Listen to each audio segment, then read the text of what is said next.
Alright, and we are back. Now, it's time to go over our next chapter, chapter 13. This one is entitled, Love Your Work and Know That You Can Work as Long as You Can Love. To supply the system with an abundance of life is one of the greatest essentials in the perpetuation of youth, and there is nothing that awakens more life than the act of giving love to everything that one may do. Love also awakens the finer elements of life, those elements that invariably give newness, freshness, soundness, briskness, sprightliness, vigor, and youth to the personality. Now I can say that is absolutely true because just from personal experience in finding all the things I've engaged with and all the things that I enjoy doing more than others, those things that you really do enjoy and you love to do gives you life. It really fulfills you internally. It gives you treasures within the kingdom of heaven, in the internal world, within your mind. It makes you feel good. It makes you think good. It makes you know that you're going out there and you're doing good out into the world, because you know that when you're doing what you love, not only are you going to be the best at it because it's just natural, but you're going to keep pursuing it and keep getting better at it because you love it. The man who has his heart in his work is certain to meet with success. To work is to give expression to energy, and to love that work is to give animation to that energy that is being expressed. When this energy is animated, that is, given soul, it is not mechanical, and to prevent physical or mental energy from being mechanical is highly important, because we don't want to just sit there and look like a robot. You want to add some emotion into it. You want to add some life into it.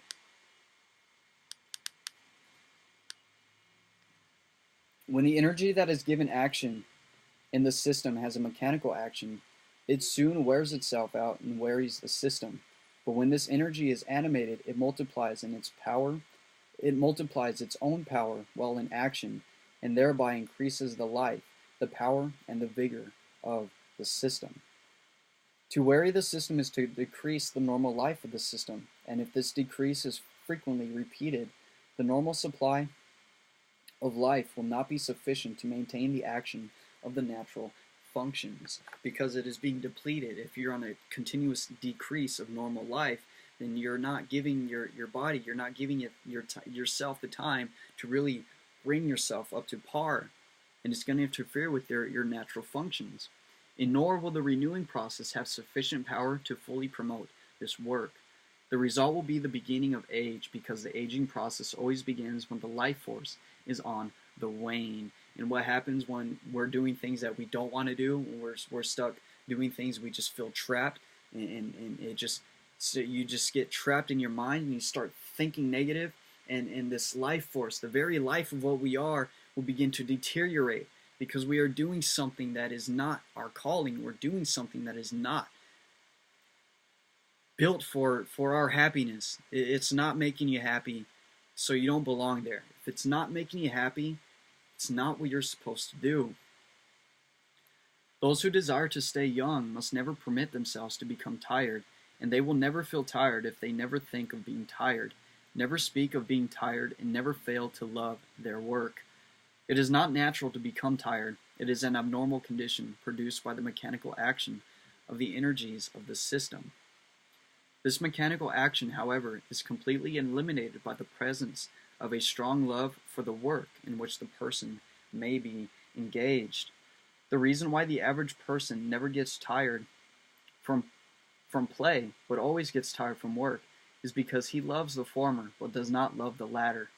The work is mechanical, the play is not. Therefore, the one wearies while the other exhilarates. We must add play into our work, and that play is developed from the act of love, doing things from the heart, doing things because you have a passion for it and you love to do it. The work, however, would never be mechanical if it were loved, and it is possible to love work just as much as we love play. The mechanical action of the system, the grinding action, also has a tendency to take life force out of the cells, and when the cells are deprived of this life force, they begin to dry up, to wither, to become hard, and to ossify. But ossification must be prevented if youth is to be retained. Therefore, everything that produces ossification must be completely eliminated from the system. Whether that process of ossification comes from you by having fixed thoughts, Remember, the brain is nothing but an instrument. It will change its structure in accordance with your thinking. And if we think along the lines of something so much, and that becomes such a deep grooves within our mental, within our neural pathways, it becomes mechanical. It becomes fixed. And we need to prevent that from happening. We need to prevent that from happening. Because remember, the only fixed ideas that we want in our mind is truth. Because truth never changes, and truth is eternal. So when we understand the truth, and we know the reality of things, then we're never going to be, we'll always be in congruence with natural law. We'll always be in unity with God. We'll always be seeing things and working with things and experiencing and acting in this life how it really is.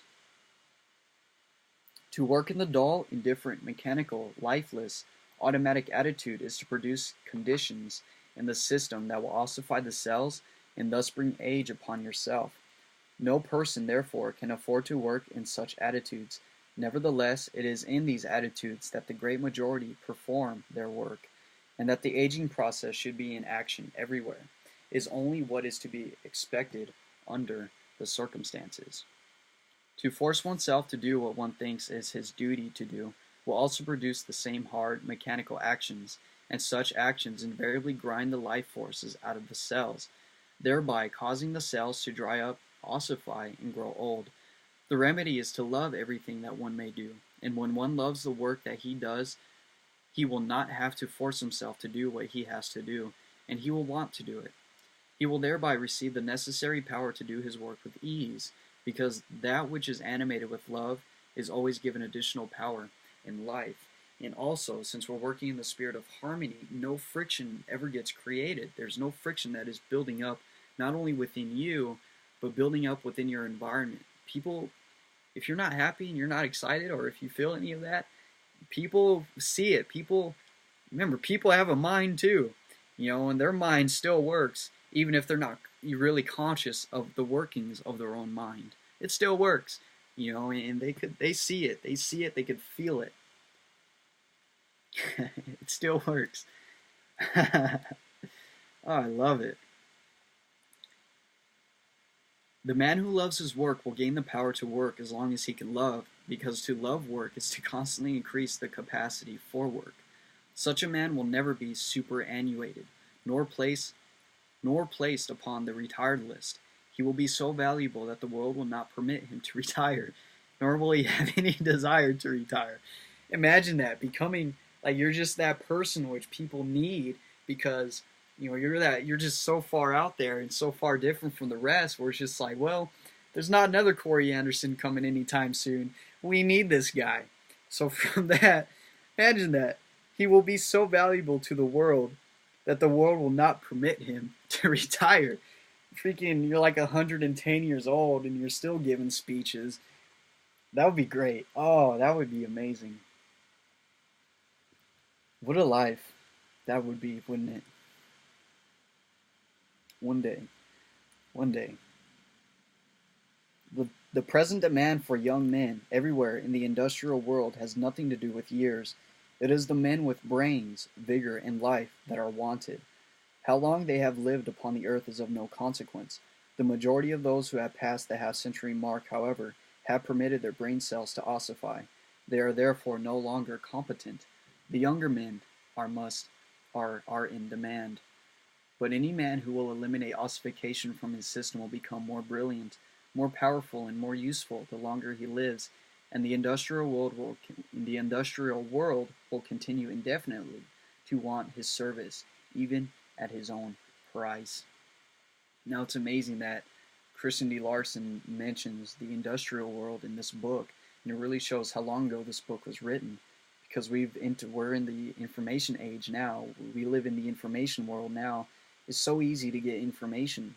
Information is floating out there left and right, and when we have the right information and we understand, then we could do anything. Especially the information that teaches you about natural law and the laws of the universe and the power of thought and the forces of concentration and the subconscious mind. When we bring the ant and the elephant and working in congruence, and they're both moving in the same direction, there is literally nothing that can stop that person from achieving their goal, their desire. The only thing that can stop them is their failure to keep their mind focused on the given task. It's amazing. It's amazing. Like come on. Oh man. To him who has learned to stay young, the coming of more years means the coming of more intelligence. Well, I skipped a paragraph.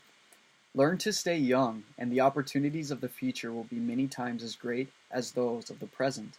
The longer you live, the more you will know, and so long that the system continues in youth and vigor, added knowledge and experience means added capacity and power. To him who has learned to stay young, the coming of more years means the coming of more intelligence, more talent, more power, more capacity, more usefulness, more real life, more real joy, and more of everything that is rich and beautiful in the world. Now, that is really amazing too, because I believe it's in another one of Christian D. Larson's book. It might be from another writer, but he talks about what was I going to say? I was going to say, yes, he talks about the 70-year-old, and how in this book we're talking about octogenarians. So we'll just use an octogenarian for an example. An octogenarian should have the power to demonstrate consciousness better than a 23-year-old. As me, for example, octogenarian should have all the power in the world to understand and to know all this stuff, because he's been around for that long, and he's had that much more time to figure it out for himself. The information is out there. It's out there. There's no reason. A quote by Henry Ford or Bill Gates. No, I think it's Bill Gates.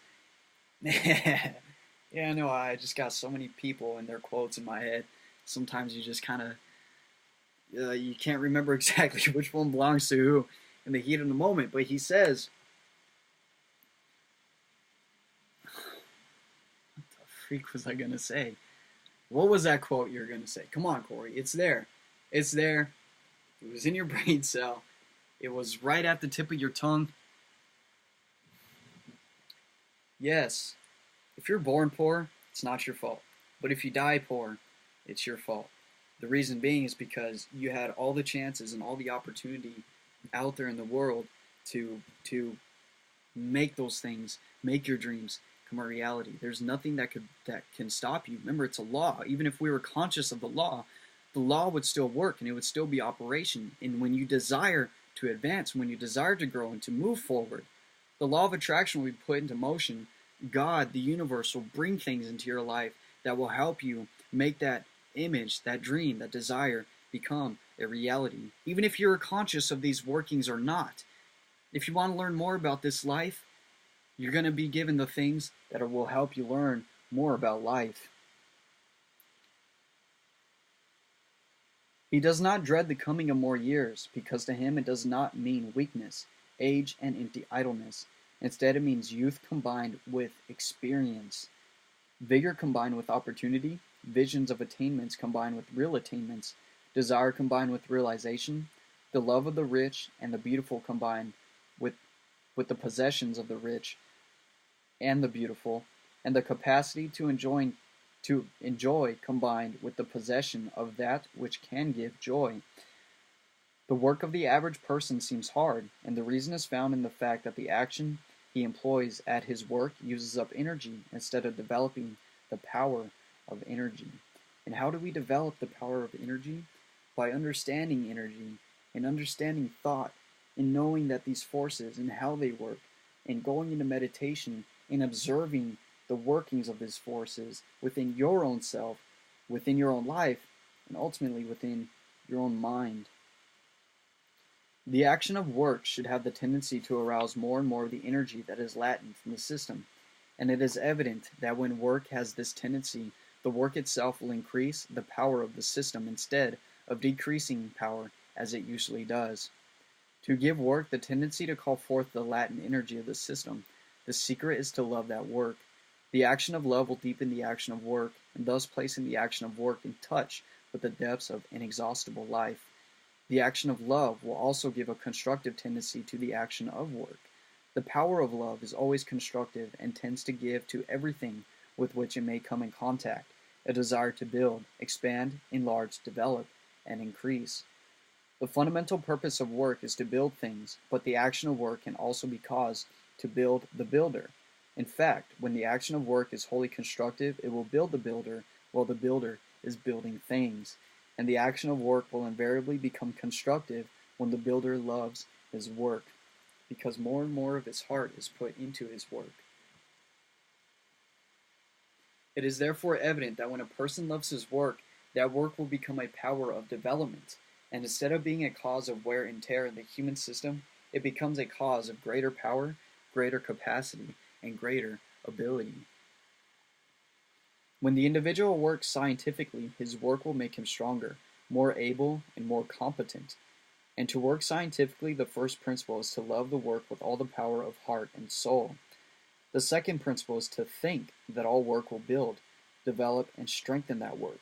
To enter into all work, thinking that it will act in the capacity of the developing power, is to mentally direct all the energies of the system to build up the system while on their way to be used in the building of things. The energies of the system will do whatever they are directed to do, and we unconsciously direct them to develop our minds and bodies when we love our work and work in the conviction that those energies are wholly constructive in all their normal action. When an energy is constructive, it will necessarily have a constructive effect upon the system wherein it is generated and upon the person by whom it is employed. That is, the person who works with that energy will be constantly developed by the constructive tendency of that energy.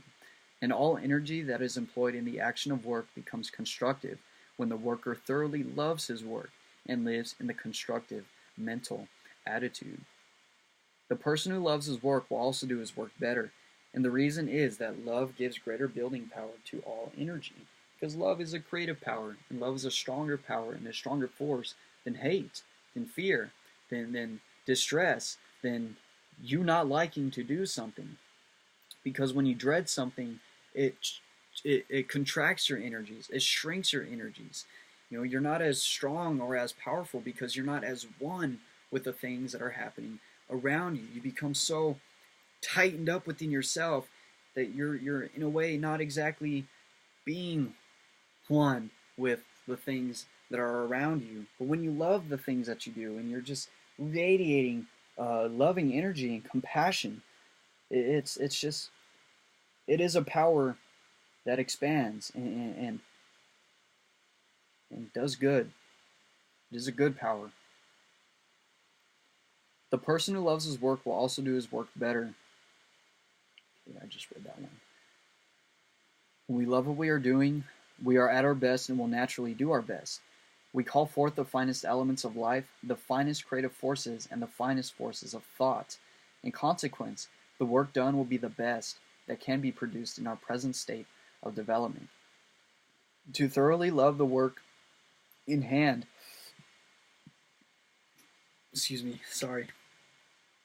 got the hiccups. I need to release a little bit of flatulence, a little bit too. Burping. To thoroughly love the work in hand will therefore become a means of personal advancement, and as the love of the work in hand will also perpetuate youth, we secure from the same cause both youth and advancement, a most happy combination indeed. The path to great attainments and great achievements is open only to those who have learned to love their work, and for those who have acquired this art, the future has many riches in store. In fact, whenever a person learns to thoroughly love his work, he finds the secret to continuous advancement and perpetual increase, and in addition, he will inherit eternal youth. The fact that the love of the work in hand will completely eliminate the mechanical element from that work is one of the most important of all facts in human life, because so long as work is mechanical, it will be inferior work. Mechanical work will also grind the life force out of the cells, thus causing the cells to wither, dry up, harden, ossify, and grow old. Mechanical work is done when you don't have any love or passion in what you do, for you are not giving life to what you think about what you are doing. Neither youth nor advancement are therefore possible so long as work is mechanical. And all work, whether physical or mental, that we do not love is mechanical. The action of every force in the system becomes a mechanical action if that action is not animated by the strong love for the doing of that which called forth the action. To completely eliminate the mechanical form, every action in the system must learn to love everything that we do, to resolve to do only that which we can love with all the power of heart and soul. To learn to love our work, the first essential is to choose that work which we think will prove most congenial. Though if such work is not to be had at present, we must remember that we can learn to love anything that we may be called upon to do. And whatever we are called upon to do, before we begin, we should affirm with all the power of heart and soul, quote, "I will love to do it," end quote. To constantly affirm, "I love my work," will steadily develop a strong love for that work, providing the statement is made in the depths of subconscious feeling. You must give emotion. You must feel the love for whatever it is that you do. And if you're having trouble bringing up the love in the things that you are doing, then maybe it's time to move on and do something else. We're not here to force anything, because that'll just create old age and ossification and stress and discomfort and dysfunction. To think of your work as something that you dearly love is necessary, and if that love becomes a strong passion, the gain will be far greater. No person should ever think or say that he does not love his work. To do so is to go down to failure and old age. When we have work to do that does not seem congenial at first, we should make it congenial for the time being by giving it love. This is not mere sentiment, it is an exact scientific thinking, and he who applies it will find that it pays. To thoroughly love what we are doing now is to enter the path to something that we will love better. He who makes himself as congenial as possible to everything will soon develop such a strong congenial power that he will attract everything that is congenial. By dealing with all things as if they were his own, he will find those things that are actually his.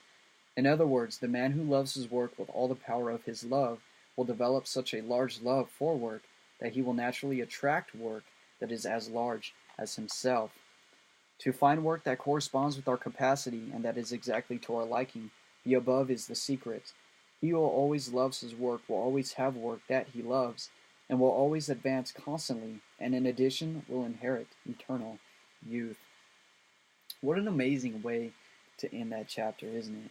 Because the man who has his heart in his work is bound to meet with success. Because love, emotion, desire is a product of love, a product of emotion. And it is desire, it is love, which gives rise and feeling and life to our thoughts. When our thought is purely metaphysical, it is nothing but a mental image. It is a product of mind. But emotions, once we bring emotions into that thought, and we bring life into that thought, and we bring love into the things that we're thinking about, then and only then will we really truly find those things that we love to do, and to really create that passion in that love for those things that we need to do. Remember, you are the tree. I am the tree. Me and you are the tree. You know, the fruit of which we bear in our life is only a result of who we are. And you know, we don't have fruit that we enjoy so much. And there's something about you that needs to change. Something about your consciousness that needs to change. So with all that being said, thank you so much for making it to the end of this video. That is the end of chapter 13 on love. And the exact word was love your work and know that you can work as long as you can love. So that being said, I will see you in the next video, and take care.